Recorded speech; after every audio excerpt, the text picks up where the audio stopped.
Good morning, and thank you for joining our COVID-19 employment session this morning. There's been a lot happened again since our last session back on the 21st of April, so about 3.5 weeks ago. The purpose of this session really is to cover those key developments since we last spoke to you. We've had updates to the job retention scheme. Quite a few new versions of the guidance have been issued since the 21st of April. In fact, we've had a new version issued this morning as well. So what we're going to cover is an update setting out the changes to the job retention scheme. I know many of you have seen the coverage in the press this week.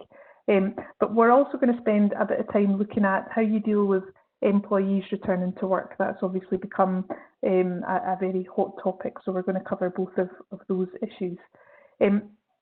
As always, if I can ask if everyone can remain on mute throughout the session, that would be brilliant. It just means we can limit any background noise.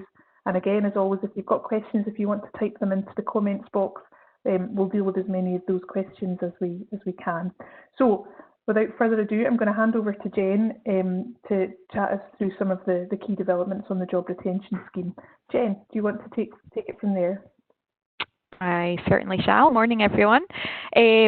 So yeah, we had the start of the week.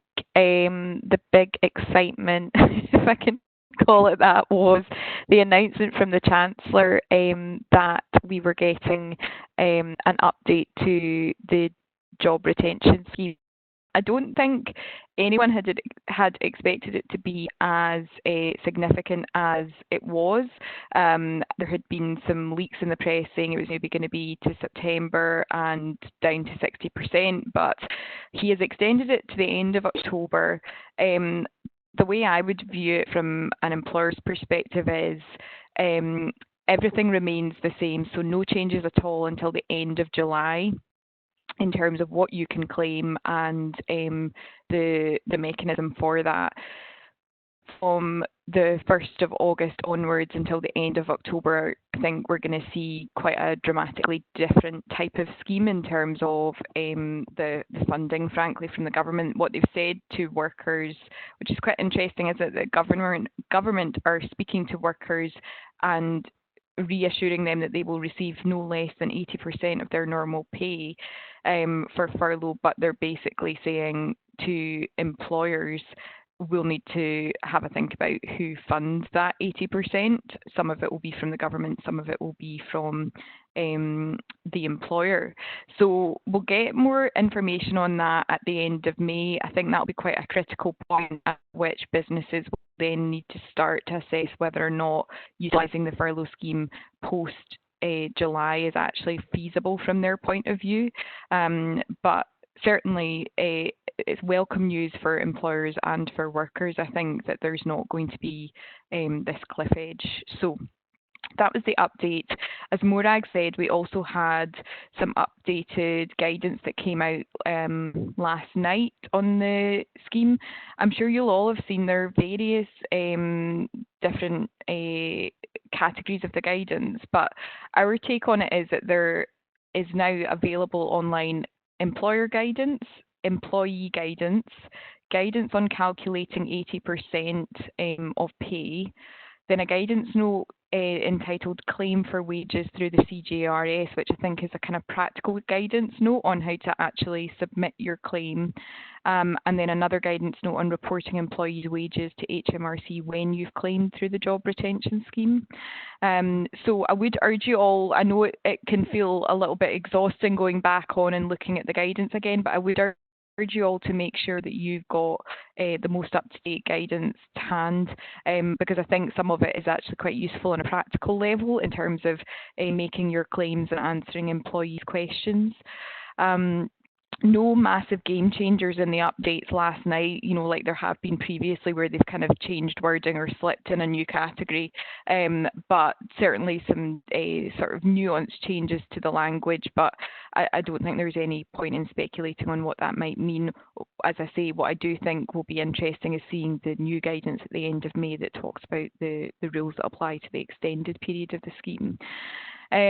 Morag, are you happy for me just to talk about the holidays guidance that was issued? Yeah, I was going to say I think it would be quite useful just to cover that off as well, because it deals with some of the kind of key questions on holidays around about kind of accrual, which I know a lot of clients are asking about, and just also about how you calculate holiday pay when somebody's on furlough. So yeah, I think it'd be useful to cover that, Jen.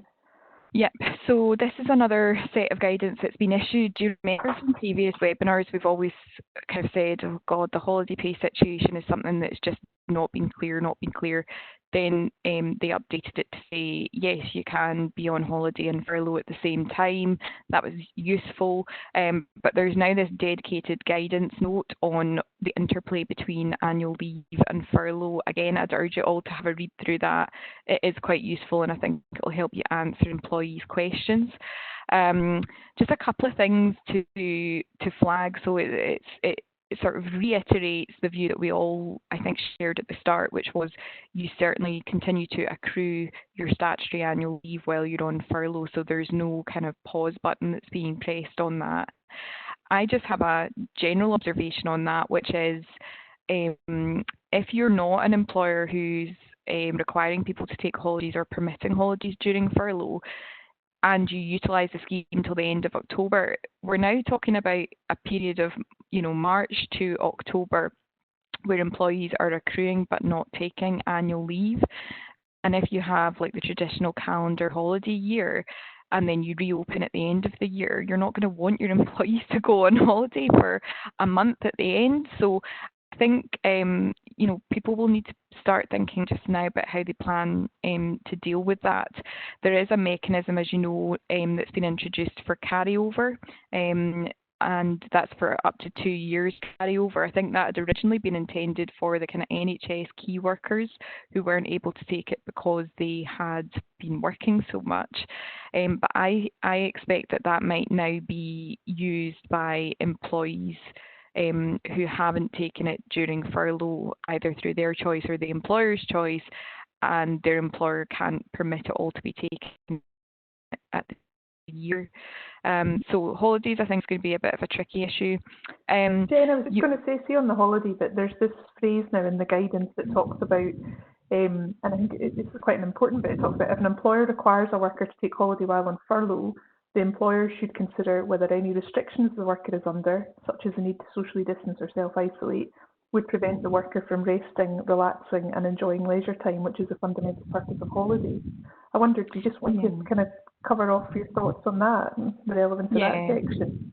My thoughts on that are that I think someone in the government read a blog that was produced by a barrister called Michael Ford QC, where he raised this point a number of weeks ago, which I think we all thought was quite an academic point, but an interesting one, which is purpose of holiday, as we all know from the European cases on accruing during sick leave, is that you should be able to relax and enjoy your time off, and it's a kind of restorative process from a health and safety perspective. But how does that fit with the current restrictions on our lives at the moment, especially people who are self-isolating or who are in lockdown?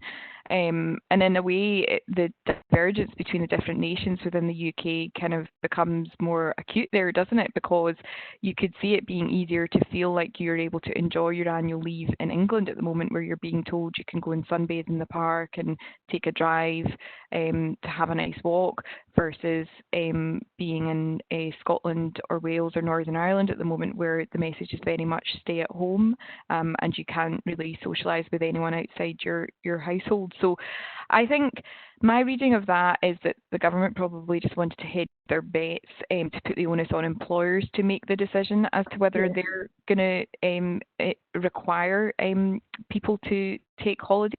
I think it's an easy call. If an employee requests the holiday, then you can kind of work on the basis that they assume that they'll be able to enjoy that time off as holiday. But if you're requiring it, then I think just a note of caution there that we might see employees subsequently challenging it, or perhaps unions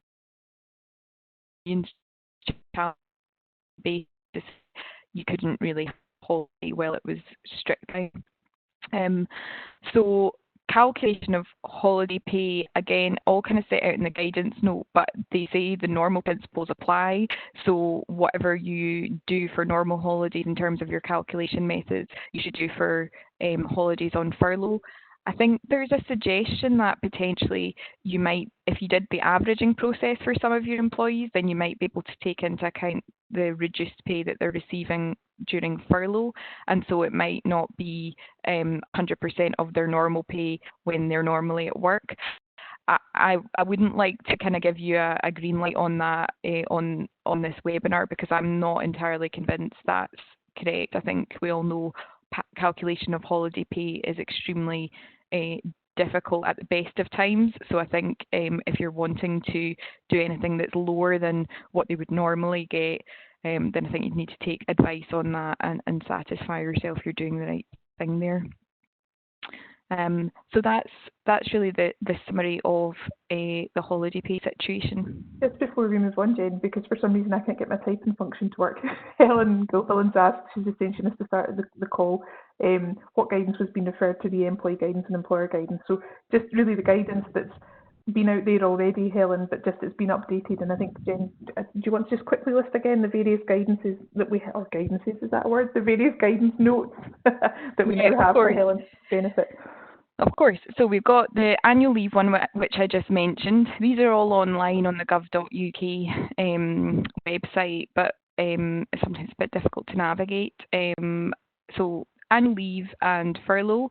Then there's the employer guidance for the job retention scheme, the employee guidance for the job retention scheme, which I've often found is that actually contains a few useful nuggets because it's written in slightly different terms and just gives a bit of context sometimes to the statements in the employer guidance.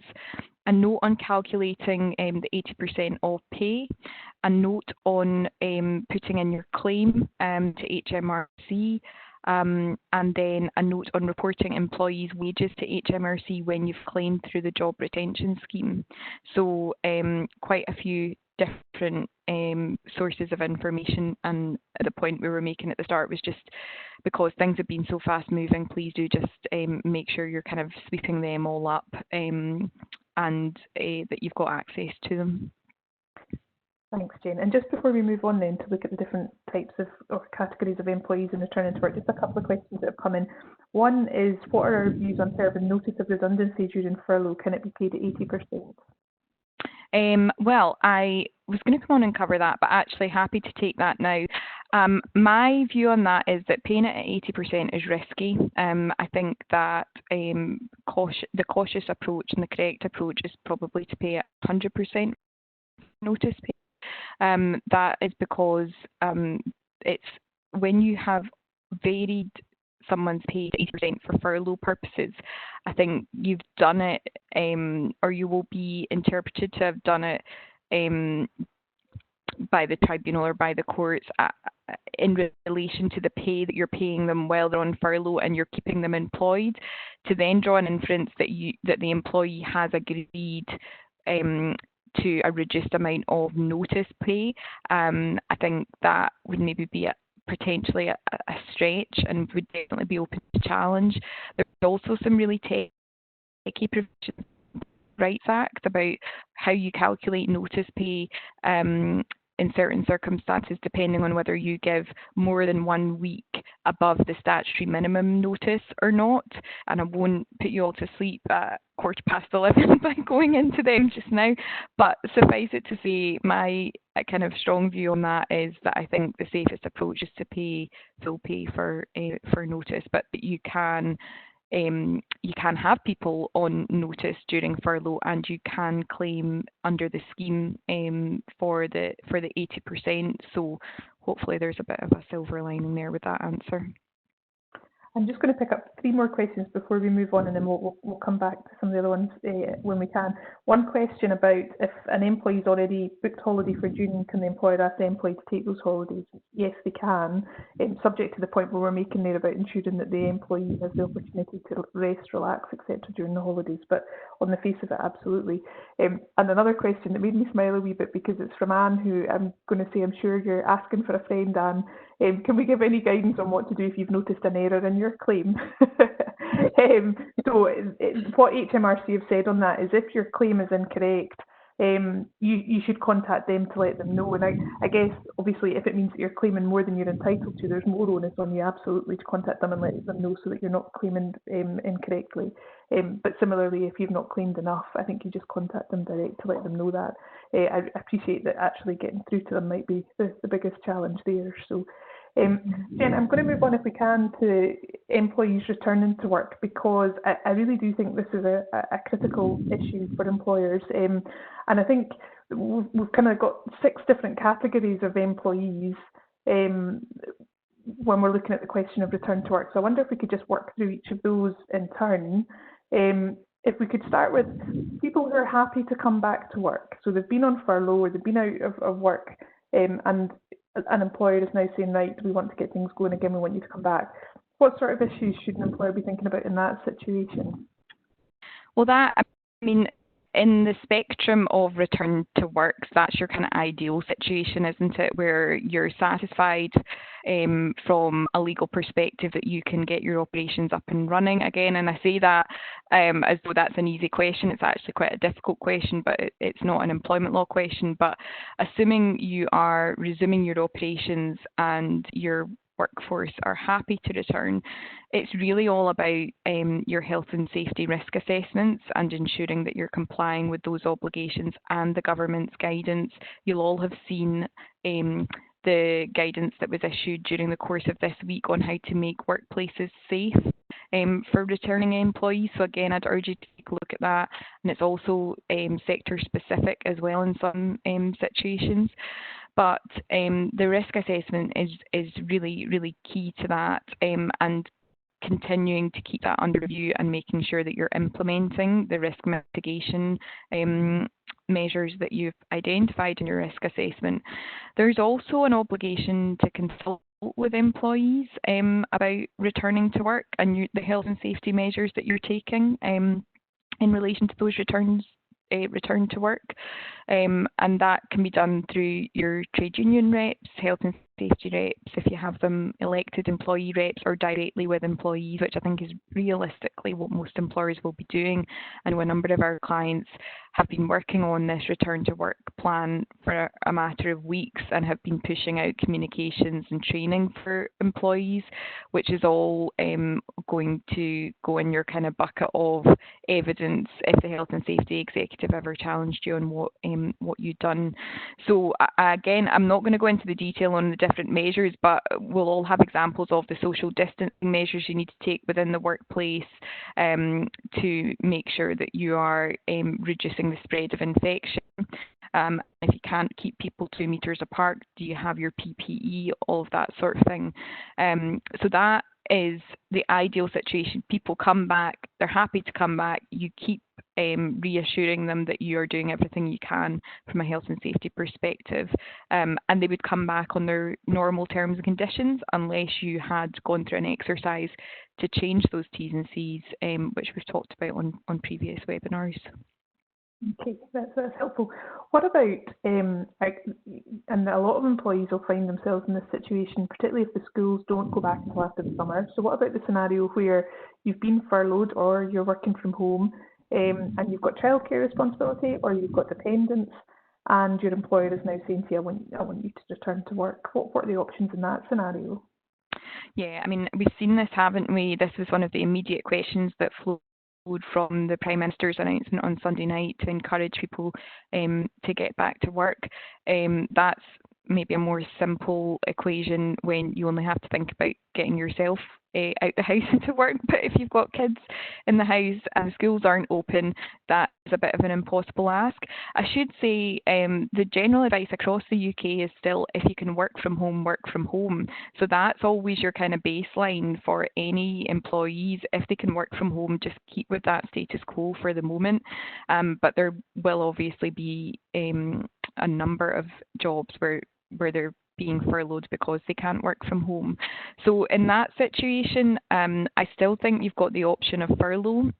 We've talked before about the different categories of furlough that seem to come out from the guidance, and this difference between a business furlough and a status furlough, I think, is going to become more pronounced over the next few months. So that might be where you have the work, and so all things being equal, you would take them off furlough, but they have the personal status situation, which means they cannot come to work.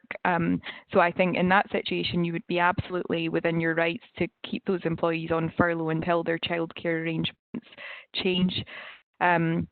If you can't or you don't want to claim under the furlough scheme anymore, you're then having a conversation with those individuals about taking annual leave if they want to, dependence leave, but we've been here before, haven't we, talking about the fact that dependence leave just doesn't feel fit for purpose when you know you've got an ongoing need to be at home and look after your kids, or unpaid leave, and you know there's also unpaid parental leave, which is very rarely used, but that's a possibility as well.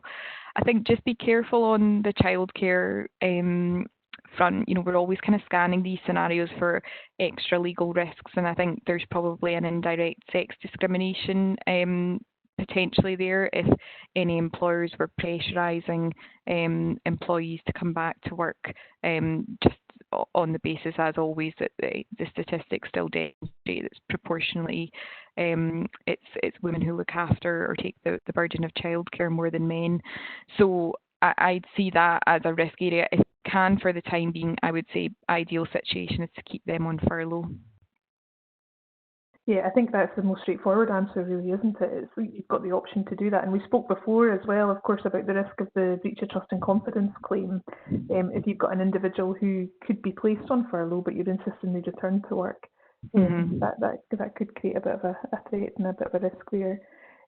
Third category, we're halfway there, Jane. Third category. Employment law quiz. It is, isn't it? I like this kind of dynamic where I'm asking the questions and making you answer them. This is... I'm perhaps enjoying this more than the other participants on the call, I don't know. But question 3, extremely vulnerable category, or individuals who fall into the vulnerable category, both very difficult scenarios. So again, you've got an employer who's now saying, right, time to come back to work. You've got an individual who says, well, I fall into the category of extremely vulnerable or vulnerable. What should the employer do in that scenario? So for extremely vulnerable people who are still told to shield by the government, you should not be asking them to come into work. That's just the bottom line for those individuals. They should be staying at home, and they're another category of status furlough, so that would be the most straightforward scenario for them. Or alternatively, you might remember a few weeks ago the statutory sick pay deeming provisions were adjusted to include provision for extremely vulnerable people. So say, for example, your business had decided not to use the furlough scheme for whatever reason, then you could claim SSP for those individuals. I do think, though, there would be a question mark over whether it was perhaps a reasonable adjustment in those situations to claim under the furlough scheme to facilitate that higher payment for them, because it's going to be the case that individuals who are extremely vulnerable are disabled under the Equality Act, so you need to be mindful of your disability discrimination risks. For vulnerable, so remember those categories are the over 70s, people who are pregnant, and people with a list of pre-existing health conditions. Again, I think, a number of the existing health conditions will be disabilities under the Equality Act, so just be mindful of that. I think the situation for that category, it doesn't appear under the guidance that you can use status furlough for them, because they're not shielding under the public health guidance. So in their circumstances, I think you need to act very sensitively, speak to them about any concerns that they've got. If you can make appropriate adjustments within the workplace, whether that's giving them an alternative role or just making kind of physical adjustments to their particular area within which they're working, then I think you could offer that. I think there would definitely be a risk in pressurising them to return to work if they don't feel comfortable doing so, because it kind of follows from the fact that the government have included them as a special category that should be taking extra caution and exercising strict social distancing, that you can see that they would have a legitimate basis for feeling perhaps nervous about coming back to work. In that situation, then it's a question of whether or not they potentially would be able to take unpaid leave, annual leave, and I don't think in that situation they would technically qualify for SSP, just because of the way the deeming provisions work. But again, that kind of feels a little bit unfair to draw that distinction. But they're not as well placed from a financial protection point of view as the people who are extremely vulnerable. Yeah, and there's one question that's come in there about you're extremely vulnerable will tend to be people that will have received a shielding letter, so the 12-week shielding letter. And the question is, what if that 12-week letter has expired? But in my view, that doesn't change the position at all. The person is still likely, or still will be, viewed as extremely vulnerable. And so the fact that the letter itself has expired, it doesn't change their status. You agree with that? Yeah, definitely. All right, category 4 then. This is perhaps the one that most employers will have to deal with, and perhaps is the most tricky. Are you ready? So, category 4. You sounded like John Anderson from the Gladiators there. Yes, contenders ready. Individuals who don't fall into any of the categories we've spoken about so far, so they don't have childcare responsibilities. They're not extremely vulnerable or vulnerable, but actually they're very anxious about returning to work on public transport, for example, and would prefer not to come back to work. And I guess there's kind of two subcategories there, if you like. There's those that are anxious and don't want to come back to work, but there are also those who may be living with individuals who are viewed as extremely vulnerable or vulnerable. And for that reason, they're very anxious about returning to work. What would be your view in relation to that category? I think communication is key with those individuals. First of all, you cannot over communicate with that group of people, I think, in terms of the information that you're providing them with, in the hope that you can reassure them that you have taken all the measures you reasonably can to reduce the risks, and that you will continue to do that.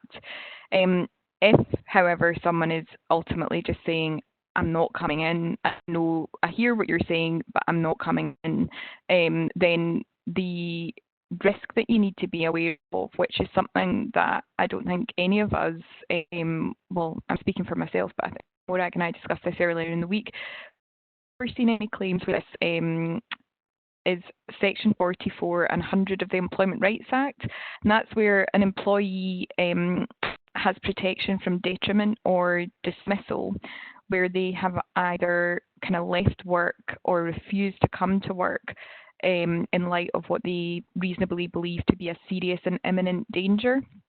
Now, the cases in this are obviously non-COVID related, because this situation has never happened before.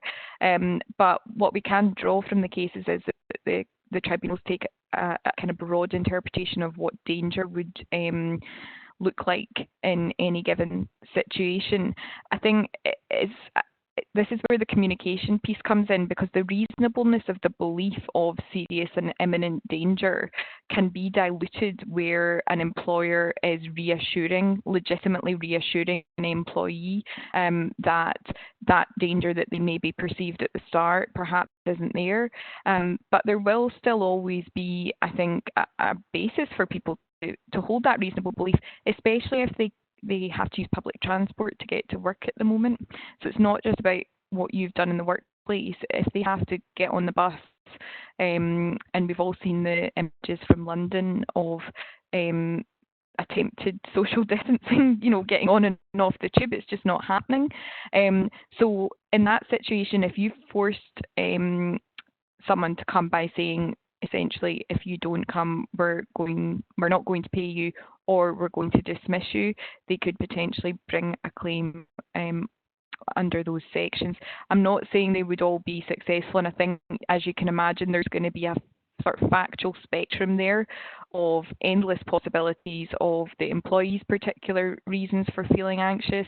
The more legitimate their personal concerns are, i.e. are they unwell themselves, do they have a disability in terms of anxiety, or are they living with someone who's unwell, that will make their belief more reasonable, all the way to the end of the spectrum where actually you're beginning to think, we are supported by public health guidance now here that says it's okay for us to get our employees back.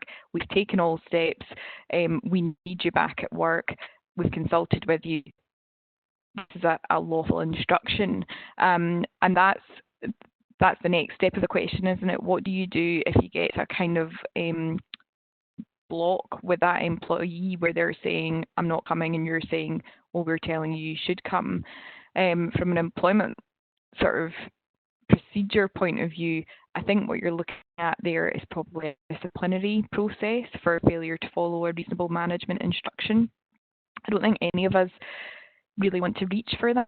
There are things that come with that, like reputational risks and management time and the risk of claims. So what I would say is do what you can to try and diffuse the situation, and it may be that letting them use annual leave for another week or even unpaid leave until the risks hopefully reduce in another couple of weeks' time might be a better alternative. That said, Morag and I were speaking about this morning, where you've got a large workforce and you can't really set a precedent of just allowing large chunks of your workforce to stay off even on unpaid leave where you think they should be coming back and they can come back safely.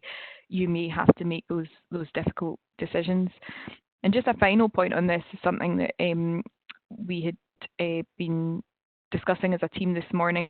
The suggestion that you be able to interpret the furlough scheme gateway, which says you're furloughing employees where your business has been severely impacted by the effects of COVID. You could possibly interpret that to mean that someone refusing to come for health and safety reasons gives them the ticket to be furloughed. I think that needs a bit more careful thought before you reach for that, but it's an interesting point and one that would give you a kind of commercial solution, frankly, to what might be a pretty difficult situation. I think as well, if we fast forward to maybe a year's time, the way the tribunal system's working at the moment, but if we fast forward to when tribunal claims come through on the back of I was dismissed because I refused to attend work during the COVID-19 pandemic, you can see tribunals having an awful lot of sympathy with individual employees in that scenario, particularly when the government message at the moment, still in Scotland at least, and Wales and Northern Ireland, is stay at home, rather than the be alert message in England. But even still, the message in England is still stay at home if you can stay at home and be alert. So you can see how all of that, you can just imagine the evidence being laid in tribunal.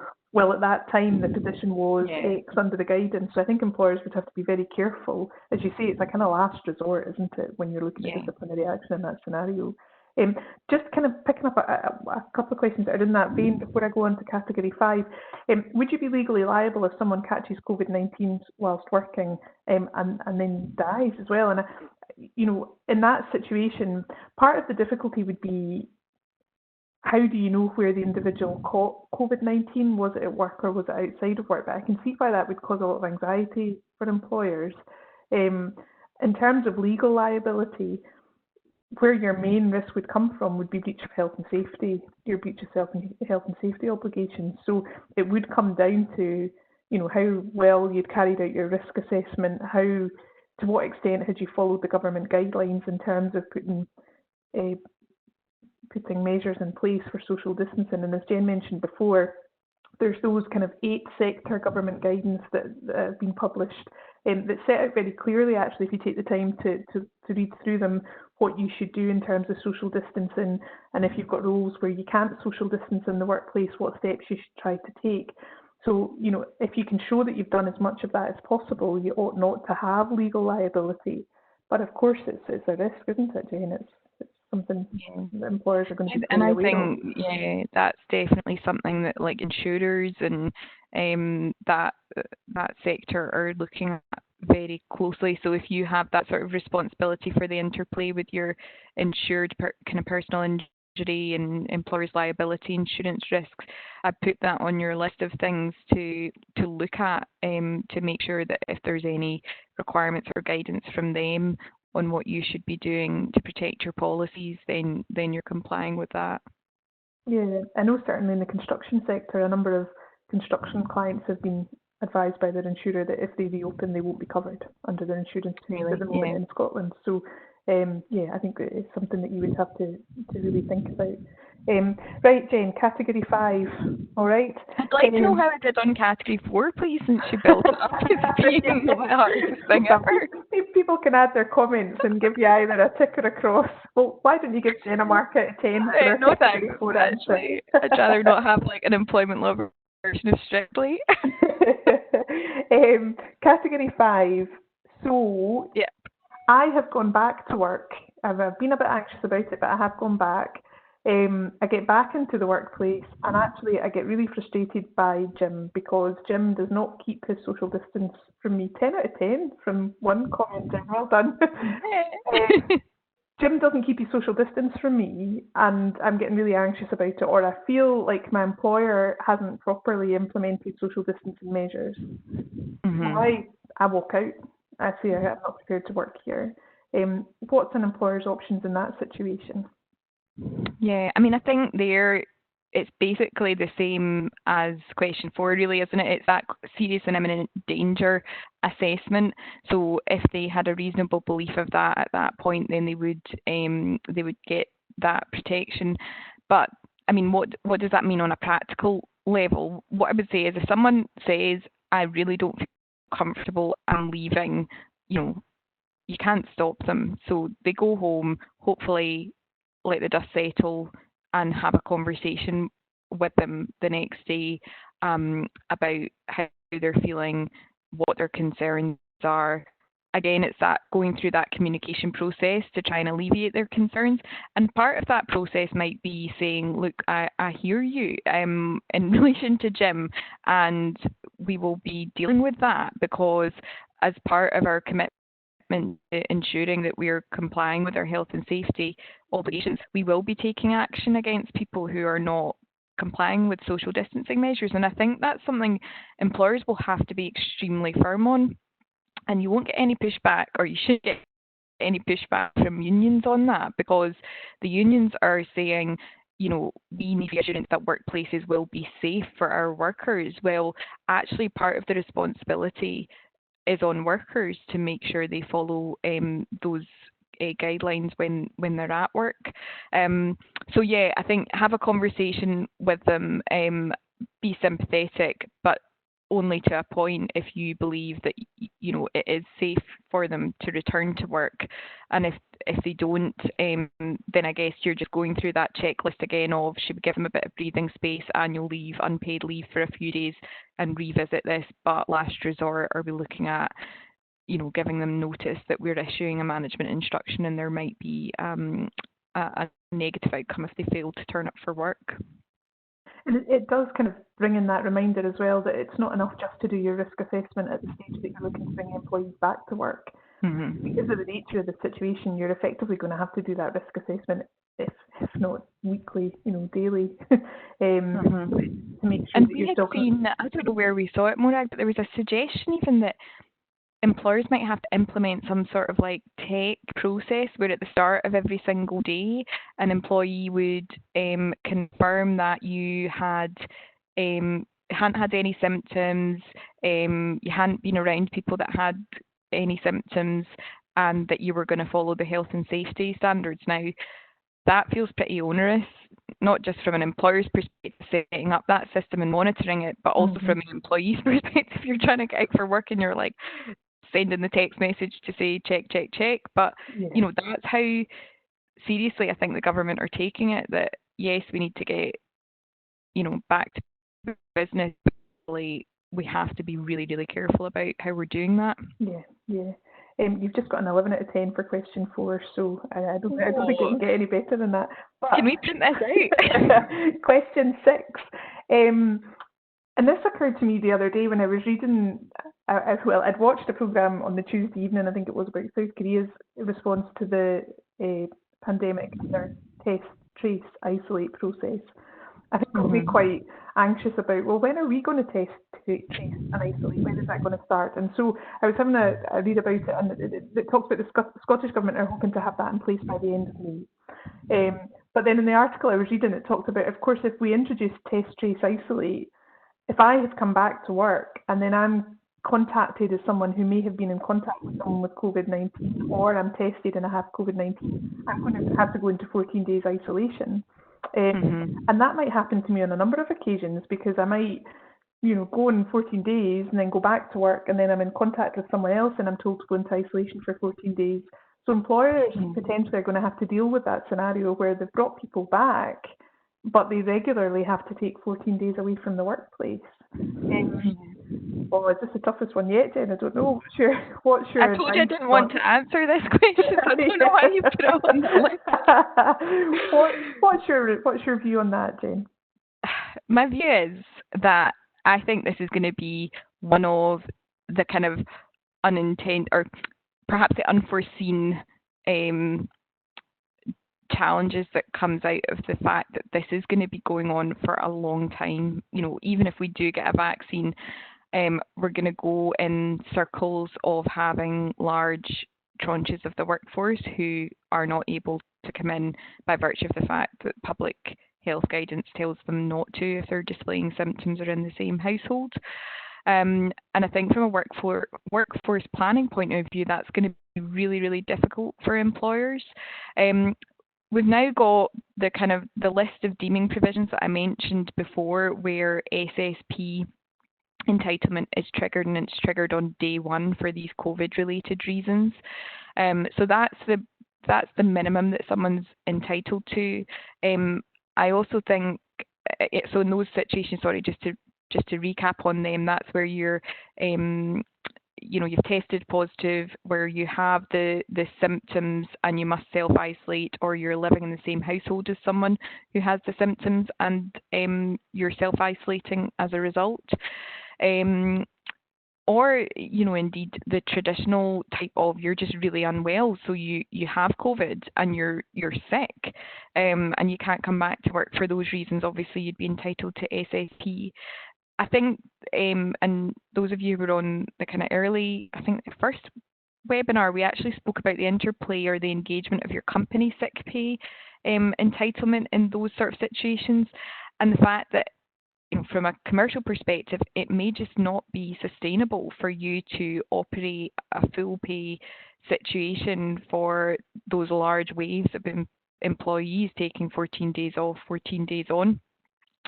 And I think it will boil down to your contractual provisions, but I think there's definitely going to be a number of employers who will argue contractual sick pay provisions don't apply because you are not incapable of attending work from a sickness perspective. You're not unwell in the traditional sense. We get it. You're not allowed to come to work because the government are telling you you can't, so we're not forcing you to, but your kind of pay and your benefits there are restricted to SSP. So I think employers will, and HR in particular, I'm sure all of you have probably already done it, but what I was envisaging, you're going to have almost like a checklist and a toolkit for those categories of people, so that you know how to record those absences. And crucial to that will be the reporting of the reasons for the absence for the employees. And I think we still come back to that feeling of, you can't be too pushy in terms of evidence. The usual situation is you don't have to provide any evidence at all until 7 days. And then after that, you can get one of these isolation notes by contacting the government online, which should be sufficient for your purposes, or a sick note or a fit note. But again, just use your discretion and common sense in how hard you push on that, because there may be good reasons why that's not forthcoming as promptly as you might expect. That's all my 6 questions, Jen, but you'll be delighted to hear there's 104 questions in the chat box, so if we start working through some of those. But actually, one of the themes that comes out, and I'm going to come back to this question of public funding and furlough, because I see there's a few questions on that, which I'll come back to. But there's a thread of questions, or there's a couple of questions that lead into another topic that I know that you were wanting to cover as well, which is this issue of furlough leading on to redundancy. So the two questions, one is picking back up on your point about notice pay and what's paid during furlough, if I can just quickly go back to that. Just checking on the notice advice, is this where you have given employees notice they need to take holiday? You need to pay 100% for the notice period as well as the holiday period, is one question. I'll leave that with you for a moment. But the second question, just on sort of notice and kind of redundancy type issues, just down at the bottom, it caught my eye. Can employers still furlough employees and make use of the job retention scheme up until October when they know that the role will eventually be made redundant when the scheme ends, or should they continue with the original redundancy plans? Do you want to pick up that one first? I think it's a really difficult question to answer decisively, because we don't know, we don't know exactly how HMRC or the government are going to interpret what is a legitimate continued use of the scheme. My hope is that we get that extra clarity, or at least some more context around that, from the guidance that I was mentioning is going to be issued at the end of May for the extended period. So I hope that when they're looking now to that August to October period, they're kind of giving some worked examples of the types of scenarios they would envisage should be used there. I think it's right for employers to feel a certain degree of discomfort or uncertainty about continuing to use the scheme until October if they know that the roles are not going to be there and that there's definitely going to be redundancies, because ultimately at that point you are just sort of artificially continuing employment, aren't you, to facilitate payments under the scheme. The counter argument to that is that there are loads of artificial situations that the furlough scheme has generated. Let's look at rehiring someone that you'd let go for a non-redundancy related reason. We seem to have allowed that. And if you followed one of those examples through to their conclusion, at what point between now and October do you let that person go? And what's your reason for termination? Because actually your reason for rehiring was just to construct a mechanism for them to get furlough pay. So I can see both sides of the argument. That we're very much happy to give views on these webinars, but I think that's one where employers will need to take some time to think through their particular situations and weigh up the risks and take some advice on that, because I can see the argument both ways, frankly. The other question about if you're issuing notice of people needing to take holidays, when does the full pay obligation bite? That's just when they're on holiday. So if you're doing the working time regs, we're giving you 3 weeks, no, this is where my maths gets bad, 4 weeks notice that you need to take 2 weeks holiday after the end of that 4 week notice period. Then you don't need to pay 100% pay for the 4 week notice period. It's just notice of termination of employment we're talking about, the 100% being the prudent route to go down. Great, thanks, Jen. I'm just going to pick up on this this thread about kind of public funding. Somebody had asked a question about, I think you had mentioned, some employers might not have gone for furlough, and somebody said, well, which employers would that be? So somebody had then answered helpfully, absolutely correctly, that if you're already getting public funding for a position, you shouldn't then be claiming furlough as well, because then you're effectively getting public funding twice for that individual's role. And then we've got another question there from someone in the charity sector about, well, what if some of our income is from grants which come from public funding? Does that mean we can't furlough? And the answer to that is we've advised quite a lot of charity sector clients on this. It's quite a difficult one. If you get a grant in order to fund someone's position, then you shouldn't be furloughing that individual if it's local authority money. More commonly, though, often charities get grants to cover a particular project, so it's not directly in relation to somebody's salary, it's to cover that project, which might include someone's salary, and it's a bit more hard to identify. So it'll very much depend the terms of the grant and what the grant is for, just to pick that up. But another reason why employers may not apply for furlough is from a reputational point of view, and we're certainly seeing an increased noise about companies who have applied for furlough where there's a perception that they really didn't need it and really shouldn't have done it. And I think this is a sort of a reaction to when furlough was first announced. It was kind of the no limits, it's there for everybody, apply for it. And then the shock of the number of people that have applied for it. Many of you have seen the statistic that the cost of furlough monthly at the moment is the same as funding the NHS. And so I think increasingly there's a bit of a backlash. I have to say my concern after all this is over is that there will be a bit of naming and shaming of companies that applied for and took furlough once. As a country, we have to face up to how we're actually going to fund it. So I think some employers fall into that category as well. There was another question that was asked about, have you heard of any job retention scheme applications being rejected? There was a statistic disclosed this week that said HMRC were investigating 800 applications as fraudulent. When you think of the total number of applications that have been made so far, that's a very small number. But there has been claims that have been rejected, and they are being investigated on the grounds of being made in a fraudulent manner. So that is something to be aware of. And also, there's a fair bit of reporting around employees phoning the HMRC hotline to say that they've been furloughed, but their employers are asking them to volunteer to work whilst they're furloughed.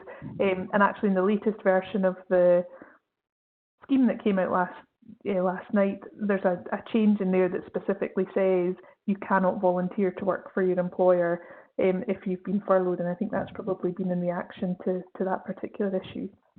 I'm just skipping back to some of the questions. A question there about if you have furloughed staff and you're thinking about rewarding employees who've continued to work, have we heard of any situations there where employers are sort of paying a bonus, for example, to employees that are continuing to stay in the workplace whilst others are furloughed? But might that cause problems?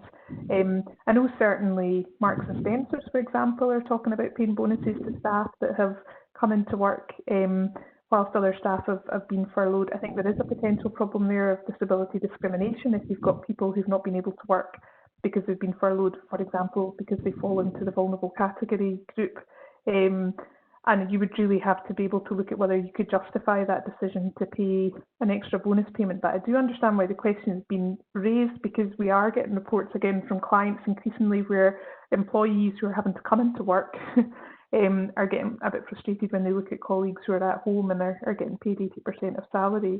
And I think one way that a lot of employers have sought to address that is through using rotational furlough, but I appreciate that won't always be practical for employers to do that. A question on sick note, Jen. I'm going to pass this one to you. An employee has submitted a sick note whilst on furlough and would be unable to work if required to for a number of weeks. Are they paid at full pay, subject to any company sick pay rules over and above SSP, or just salary 80%? If they're already on furlough, the government guidance says that it's basically up to an employer to decide whether you keep them on furlough, and if you keep them on furlough, they get what you're paying your furloughed employees, or you move them on to sick pay. And if you move them on to sick pay, you have to do so in the knowledge that you're basically breaking the furlough period, and their pay would flow from whatever their sick pay entitlements are. If it's an enhanced sick pay scheme, so 100%, you can see why an employee would push for that. And then it's just a question of probably disability discrimination risks arising from you refusing to move them on to sick pay. You could see someone saying that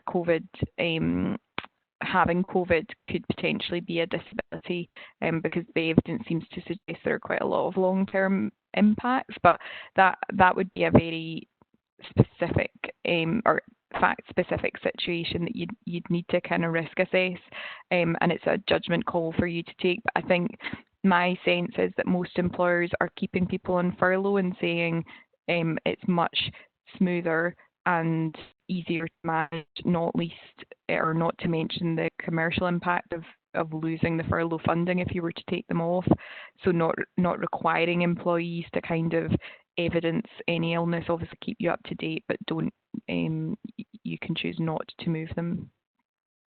Can I get you to do one quick question, Jen? I'm conscious that we're running out of time, but I think it's quite a practical one that a lot of employers will be considering. It's about this issue of implementing temperature testing at work. Any views on that? Yeah, so the main thing you've got to worry about there is GDPR risks or data protection risks, because it's processing very sensitive special category personal data. So you're going to effectively, and I think this feeds into the employment law risks as well around reasonable instructions and trust and confidence. You have to have really thought about whether or not that is something that you need to do, and if you do need to do it, kind of document your rationale for that, and whether there's a kind of less intrusive way of mitigating the risk. I think more and more employers will be looking at doing that, and I think the government would probably support that, I have to say, but it's around the process and communication that you put in place on that. So it's a good question, and it's one that I think the Information Commissioner either has or may be issuing some guidance around that. So definitely look at your data protection obligations as well as your health and safety obligations there. Brilliant, thank you. I have to say I really like this format of me asking the questions and you answering them all, so I think it's something we should stick with in the future. Role reversal next time. Any comments on that? If you prefer this format, then do drop us a comment and let us know. Thank you as always. Well, thank you, Jane, for covering all of those questions for us today. You're a total star. Thank you for everyone joining us today. I hope you found that helpful. It really did feel like it was time to catch up, I think, didn't it, when you see all of the information that we've been able to share with you today and the questions that have come through. I'm sorry we're not able to answer them all, but I hope we've picked up some of them for you. As always, if you're not signed up to our database and you want to get details of future seminars, just go into our website, into contact section, and you can do that.